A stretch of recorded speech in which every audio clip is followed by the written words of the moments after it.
अरे जय श्री कृष्ण। वैदिक ज्योतिष विज्ञान की पाठशाला में आप सभी का स्वागत है और मैं हूं आपके साथ ज्योतिषाचार्य जय सिंह। आज हम यहाँ पर समझेंगे कि सप्तम भाव में यदि सूर्य स्थित हो तो उसके क्या परिणाम होते हैं, शुभ स्थिति में क्या क्या रिजल्ट दे सकता है, अशुभ स्थिति में क्या क्या परिणाम सूर्य दे सकता है। तो वैद इसके अंत तक वीडियो के आप बने रहेंगे। कोई प्रश्न हो, कोई समस्या हो तो कमेंट बॉक्स में लिखकर समझें, जानें कि क्या हो सकता है, उपयुक्त समाधान प्राप्त करें। आइए समझते हैं सप्तम भाव में सूर्य। तो सूर्य के सप्तम भाव में होने से पहले हमें सप्तम भाव को समझना है। तो सप्तम भाव क्या है? सबसे पहले तो यह भाव स्पाउस का होता है, यानी कि भार्या का होता है, पति का भाव होता है। सप्तम भाव को विवाह का भाव भी कहते हैं। विवाह के संबंध कैसे होंगे, विवाह के अलग क्या क्या संबंध होते हैं, उसका भाव होता है। सप्तम भाव व्यवसाय का भाव भी माना जाता है। सप्तम भाव लगन से सप्तम भाव होता है, इसलिए हमारी जो समाज में जो हमारी इमेज है, मिरर इमेज है, उसे भी हम सप्तम भाव से देखते हैं। सप्तम भाव दशम से दशम है, इसलिए व्यवसाय के लिए, हमारी उन्नति के लिए, प्रोन्नति के लिए हम सप्तम भाव से समझते हैं। सप्तम भाव चतुर्थ से चतुर्थ है, इसलिए खुशहाली के भाव के रूप में भी हम इसे जानते हैं। यानी कि हमें आनंद, सुख आदि अगर देखना है तो चतुर्थ भाव के साथ साथ हमें सप्तम भाव भी देखना पड़ेगा। साथ ही साथ सप्तम भाव हमारे प्रसिद्धि का भाव भी है और साथ ही साथ मारक भाव भी माना जाता है।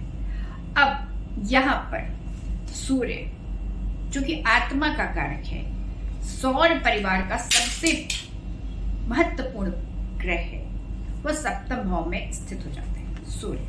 तो इसके क्या परिणाम होंगे इसको समझते हैं। तो सूर्य आत्मा का कारक होकर के सप्तम भाव से संबंध रखता है, तो ऐसे में अगर वो बुध के साथ में स्थित है तो निश्चित तौर पर आपका विवाह बहुत अच्छे से हुआ है, अच्छे श्रेणी का व्यक्ति है जिसके साथ आपका विवाह संबंध हुआ है। सूर्य अगर पीड़ित है तो विवाह में विलंब कराएगा, संतान में कमी लाएगा, संतानहीनता का योग भी प्रदान करेगा। पर अगर सूर्य अच्छा है, पावरफुल है, अच्छी पोजीशन में है, तो आपको एक अच्छा व्यवसाय प्रदान करेगा, समाज में एक अच्छी स्थिति में आपको रखेगा, आपके जीवन में खुशहाली तो बहुत ज्यादा तो नहीं कहेंगे कि आनंद और उमंग से भरा रहेगा, क्योंकि सूर्य अग्नि तत्व प्रधान ग्रह है, तो असंतोष जरूर रहेगा। अगर सूर्य निर्बल है तो आपका जो स्पाउस है, आप पति या जो भी पत्नी है, वो घमंडी होगी, घमंडी होंगी, और या फिर झगड़ालू होंगी या गुस्सैल होंगी, अपनी बात को ही ऊपर रखने वाली होंगी। पर इसके साथ साथ ये भी पाया गया है कि अगर सूर्य यहाँ पर अच्छा है, बुध के साथ में है, तो बहुत अच्छे परिवार में आपका विवाह होगा।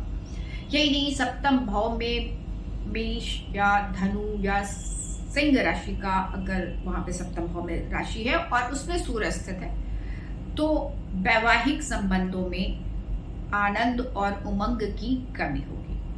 पर अगर यहाँ पर मिथुन, कुंभ और तुला राशि का सूर्य है सप्तम भाव में, तो व्यक्ति को अच्छी शिक्षा प्रदान करता है, व्यवसाय में उन्नत कराता है, कानून और प्रशासन में योग्यता प्रदान करता है, अच्छा प्रशासक बनाता है आपको। यही नहीं, यही सूर्य अगर आपकी कुंडली में पृथ्वी तत्व राशि यानी कि 2, 6, 10 भाव में स्थित है, राशियों में स्थित है, तो आपको व्यवसाय के क्षेत्र में अच्छी उन्नति कराता है और चुनाव में, इलेक्शन में आपको लड़ाई करवाता है और जितवाता भी है।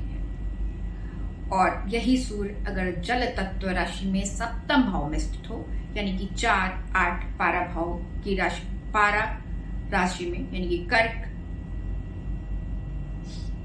वृश्चिक और मीन राशि में सूर्य स्थित है, तो आपको यांत्रिक शिक्षा भी दिलाता है या फिर शल्य चिकित्सा के क्षेत्र में एक अच्छा आपको कार्य करता हुआ दिखाता है। तो यह सूर्य बहुत पावरफुल हो जाता है। पर फिर भी विवाह के लिए यह सूर्य अच्छा नहीं माना जाता है। आपका संबंध अपने पति या पत्नी से बहुत अच्छा या बहुत मधुर नहीं रहेगा। लेकिन ये जरूर दिखाता है कि अगर अच्छा है, शुभ है, तो आपका विवाह जरूर चलेगा और उसमें आपको मान सम्मान भी प्राप्त होगा। लेकिन साथ ही साथ आपको कुछ ना कुछ दबाव और प्रेशर भी झेलना पड़ेगा, जिससे कि आप थोड़ा सा झुक कर चलेंगे तो सहनशीलता के साथ चलेंगे तो जो रिश्ता है वो निभ जाएगा। सूर्य चूंकि पारंपरिक ग्रह होता है, धर्म से संबंधित होता है, तो विवाह आपका आपके परिवार की सहमति से ही होगा। साथ ही साथ यहाँ पे द्विभार्या योग भी बनता है। विवाह के अन्य संबंध को भी यह ग्रह सूर्य यहाँ पर स्थित होकर के दिखाता है, यानी कि कहीं ना कहीं सेटिस्फैक्शन के लिए आप अन्य जगह पर भी जा सकते हैं। ऐसी संभावना को यह सूर्य दिखाता है। सूर्य पीड़ित होता है तो कुछ प्रकार के रोग भी उत्पन्न करता है। अगर वो शनि, मंगल आदि अशुभ ग्रहों से के प्रभाव में है तो विवाह के लिए तो बहुत ही ज्यादा खराब हो जाता है।